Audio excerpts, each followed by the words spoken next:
इन धरती रो माने अभिमान हो, कईण परवारा प्राण हो।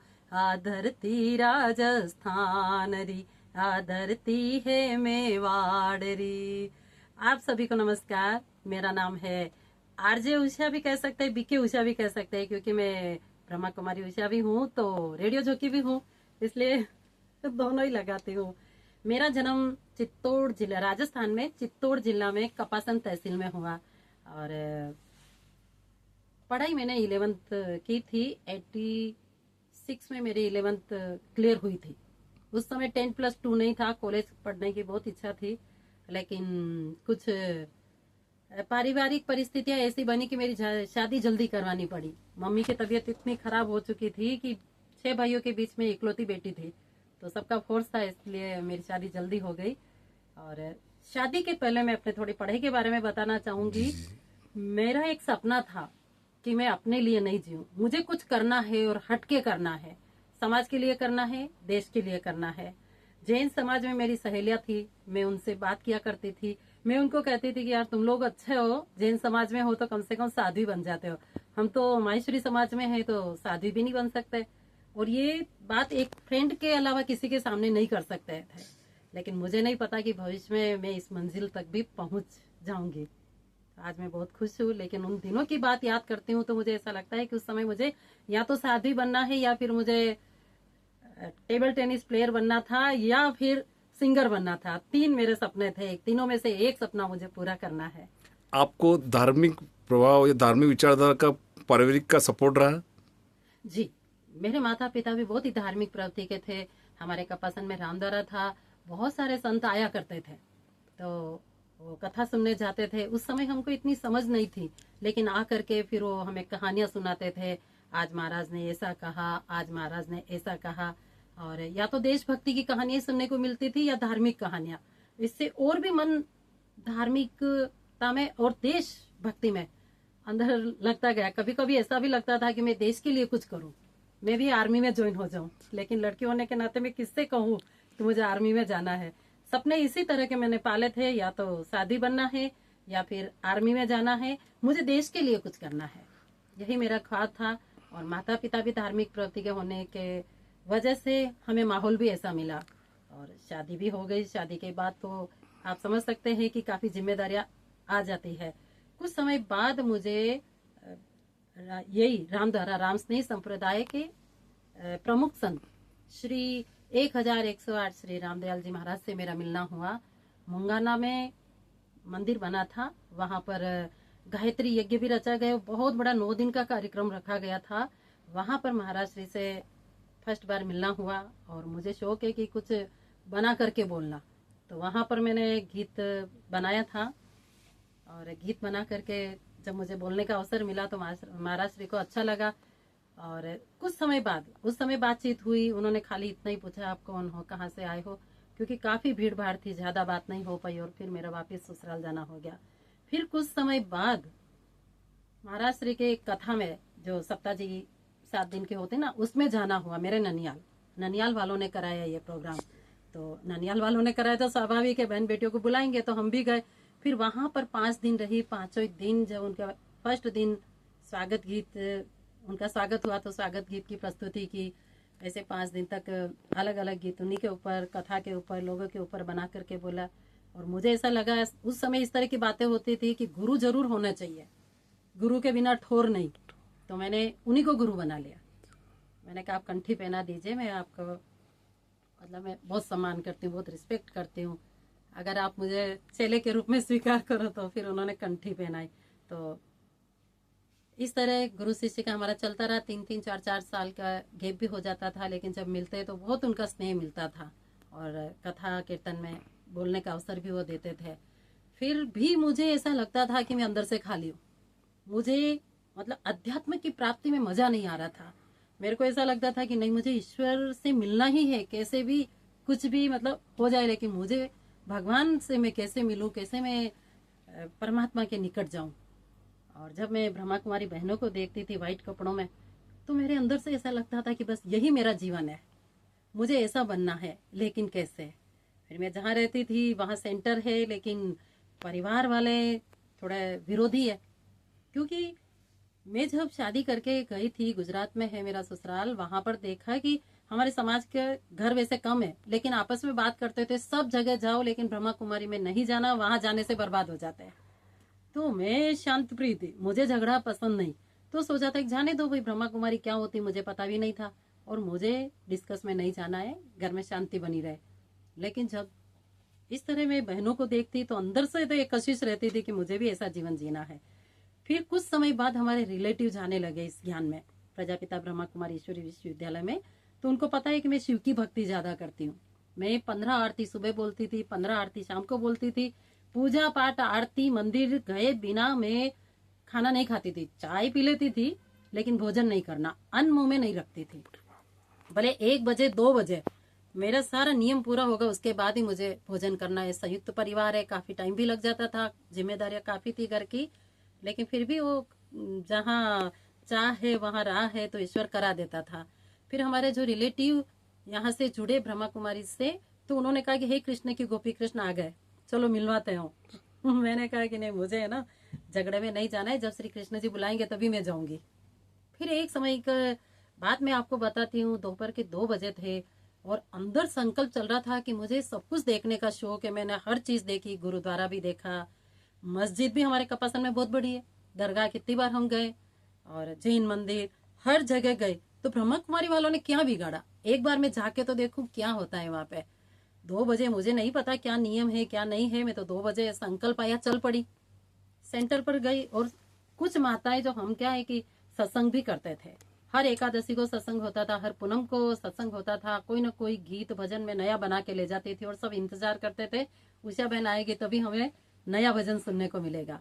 फिर उनको ज्ञान मिल गया, तो वो माताएं मुझे हमेशा कहती थी, मिलती तब, अब श्री कृष्ण आ गए, चलो कृष्ण की गोपी, अब आपने भक्ति बहुत कर ली, चलो अब उनसे मिलो। मैंने कहा वो बुलाएंगे तभी आऊंगी। और अपने आप जब 2 बजे मेरे मन में संकल्प आया, मैं चल पड़ी। गई तो देखा वो दोनों माताएं जो मुझे कहती थी वो वहां बैठी हुई थी। मेरे को जैसे ही देखा बाहर आई, मेरा हाथ पकड़ के लेके गई, और वहां के निमित्त जो बहन जी थे उनके पास, बोले ये कृष्ण की गोपी सच्ची है, ये आ गई है, तो इनको आप जरूर ज्ञान सुनाओ। बहन जी का प्यार, वहां की शांति, वहां की स्वच्छता, सभी का व्यवहार, वहां के वाइब्रेशंस देख करके अंदर से ऐसा लगा कि मैं सही जगह आ गई। और जब बहन जी ने बोलना शुरू किया, उन्होंने मेरा परिचय जानना चाहा, सब कुछ तो अद्भुत लगा, क्योंकि आप कौन हो, सबसे पहले यही कहा आप कौन हो। मैंने कहा मैं तो एक महिला हूँ। नहीं, आप कौन हो। मैंने कहा मैं उषा बहन हूँ। बोले ये तो आपके शरीर का परिचय, आप कौन हो। मैंने कहा अच्छा, मैं पहली बार ऐसा सुना कि ये तो शरीर का परिचय, आप कौन हो। मैंने कहा आप ही बताइए मैं कौन हूँ, मुझे भी नहीं पता। फिर बोले कि आप एक आत्मा हो। तो मेरे को तो अंदर से वो लगा कि अरे ये तो कुछ हटके है, और मैं सही जगह आ गई, अब मुझे कहीं नहीं भटकना है। मैंने कहा बहन जी, मैं थोड़ी बंधन वाली आत्मा हूँ, मैं आपके बुलाए अनुसार मैं नहीं आ सकती, क्या 24 घंटे में मैं कभी भी आऊं तो क्या आप मुझे ज्ञान सुनाएंगे। उन्होंने कहा ये भगवान का घर है, और भगवान सभी के पिता है, तो आप आ सकते हैं, जब भी आएंगे आपको सुनाएंगे। तो मैं कभी सुबह 10 बजे भी पहुंच जाती, कभी दिन में 4 बजे पहुंचती, कभी मैं दिन में 2 बजे भी पहुंच जाती। लेकिन जब भी मैं सेंटर जाती, बहन जी बड़े प्यार से मुझे कोर्स कराते, और कोर्स करने के बाद तो मेरे सारे रहा सहा संशय भी खत्म हो गया, और मुझे ज्ञान अच्छा लगने लगा। मैंने कहा बस अब तो मुझे कहीं भटकना नहीं, अब मैं रेगुलर आऊंगी, लेकिन मैं अपने समय के अनुसार आऊंगी, मुझे घर में भी डिस्कस नहीं चाहिए, जब तक मेरी स्थिति नहीं बनेगी मैं घर में कुछ नहीं कहूंगी। इस तरह चलता रहा। फिर बहनों की तरह मेरा भी लगा कि दीदियां सब ये व्हाइट पहनती है, मैं कब व्हाइट पहनना शुरू करूंगी। और इस बीच काफी परिस्थितियां आई, काफी परिस्थितियां आई। वो तो भगवान क्या है, कमजोर कहते हैं ना कि वो तूफान आता है तो कमजोर जो पत्ते होते हैं, कमजोर जो पौधे होते हैं वो गिर जाते हैं, और जो मजबूत वृक्ष होते हैं वो खड़े रहते हैं। तो मेरे साथ भी ऐसा ही हुआ, काफी परिस्थितियां आई, लेकिन उस परिस्थितियों से पार ईश्वर ने कराया। और एक समय ऐसा भी बना कि मेरे पास समय ही समय था। मैंने कहा कि नहीं, अब मुझे है ना कुछ करना है, समय मिला है तो मैंने यहाँ फोन लगाया। हमारे परिचित रहते थे ब्रह्मा कुमारी के हेडक्वार्टर में, तो मैंने कहा मैं सेवा करने आना चाहती हूँ, मुझे सिलाई आती है। बोले अच्छी बात है, आओ आप 1 महीने के लिए आना। मैंने कहा ठीक है। आई, मैं सिलाई करने के हिसाब से तो आई थी, पांडव भवन में। वहाँ 5 दिन मैंने सेवा की। उसके बाद यहाँ ज्वालामुखी योग भट्टी शुरू हो रही थी, तो मैं नीचे आई तो मुझे थोड़ा सा गीत बनाकर बोलने का शौक है। तो मैं पूछ रही थी कि मैं कहाँ अपनी प्रस्तुति दूं। किसी ने कहा आपको बोलने का शौक है तो रेडियो मधुबन में चले जाइए। तो मैं रेडियो मधुबन में आई। नीचे एक ऑफिस नीचे है, शांतिवन तलेटी में ही ग्राउंड फ्लोर पर बना हुआ है, टेलीफोन एक्सचेंज के पास, और बाकी सेकंड फ्लोर में पूरा स्टूडियो है। मैं नीचे गई थी, वहाँ पवित्र भाई निमित है, उनको मैंने बोला कि मैं राजस्थान चित्तौड़गढ़ से हूँ और क्या मुझे बोलने का अवसर मिलेगा। बोले हाँ हाँ बिल्कुल मिलेगा। और उन्होंने कहा क्या आता है। मैंने कहा मतलब मेरे को गीत बनाना आता है, बोलना आता है, और भी आप जो कहोगे सेवा कर सकते हो। तो उन्होंने 2-3 दिन में 50 गीतों की रिकॉर्डिंग की, और उन्होंने वो गीत सारे राजस्थानी ज़्यादा। फिर उन्होंने निमित जो रेडियो मधुबन के इंचार्ज यशवंत भाई जी, उनसे मिलवाया। तो उन्होंने ऑफर किया कि बहन जी आप रेडियो से जुड़ेंगे, आपकी यहाँ ज़रूरत है। मैंने कहा मैं तो सिलाई की सेवा में आई हूँ, और सिलाई में उन्होंने कहा है कि 5 दिन का योग भट्टी करने के बाद आपको ऊपर आना है। उन्होंने बोला कि देखिए सिलाई तो बिना बोले कितने ही मिल जाएंगे सिलाई की सेवा करने के लिए, लेकिन रेडियो में बोलने की प्रतिभा चाहिए।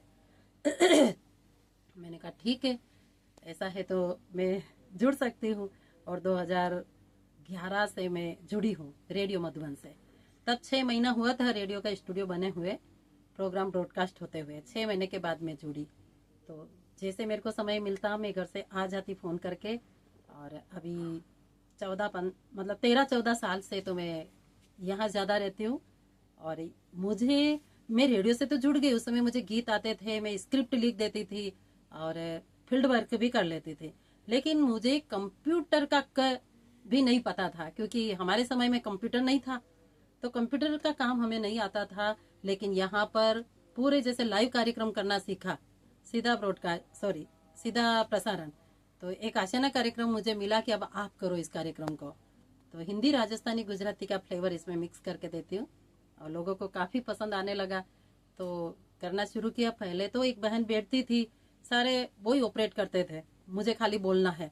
लेकिन मैंने कहा कि नहीं, मेरी वजह से इनका भी समय जाता है, मुझे सिखा दीजिए ताकि मैं पूरा ही संभाल सकूं। तो मुझे सिखाया। आज मेरे पास किसी को बैठने की ज़रूरत नहीं, मैं पूरा हैंडल कर लेती हूँ। वो बाबा ने सिखाया है, परमपिता परमात्मा ने सिखाया है, तो वो भी आ गया। फिर मेरे को ऐसा लगा कि नहीं, मैं राजस्थानी में भी कार्यक्रम करती हूँ, उसके एडिटिंग करने वाले, क्योंकि पूरे स्टूडियो में राजस्थान के कोई नहीं है।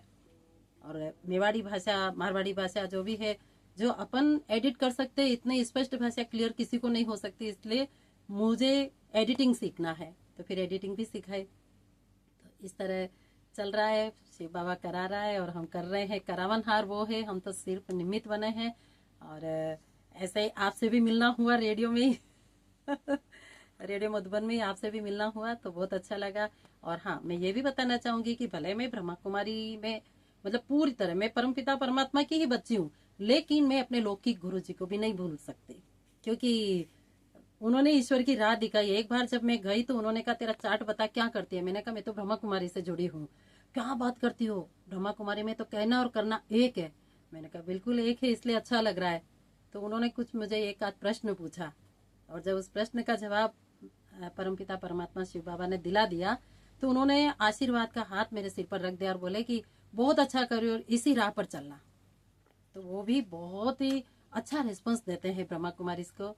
और मैं कोशिश करती हूँ कि वर्ष में एक बार जरूर मैं अपने लौकिक गुरु जी से मिलूं, और वो ईश्वर ऐसा चांस भी मुझे दे देता है कि मैं साल में एक बार मिल पाती हूँ। अभी भी मैं 26 सितंबर को उनका जन्मदिन आता है, तो 4 बुजाजी में उनका चातुर्मास था, मैं जा करके आई बर्थडे पर उनके, और गुरुजी भी बड़े खुश हुए। और इस तरह ईश्वर ने सेवा करवाई, स्वरचित एक गीत भी उनके ऊपर बनाया और थोड़ा सा मैसेज भी दिया। तो इस तरह परमात्मा सेवा करा रहा है, और आगे भी मेरी यही इच्छा है कि मैं और भी, क्योंकि ये तो एक सागर है, सागर को हम हप तो नहीं कर सकते, लेकिन जितना सीखो उतना कम है। तो मैं काफ़ी कुछ सीखना चाहती हूँ, और मेरी इच्छा यही रहती, मेरा संकल्प यही है कि मैं देश के लिए, समाज के लिए जीऊँ।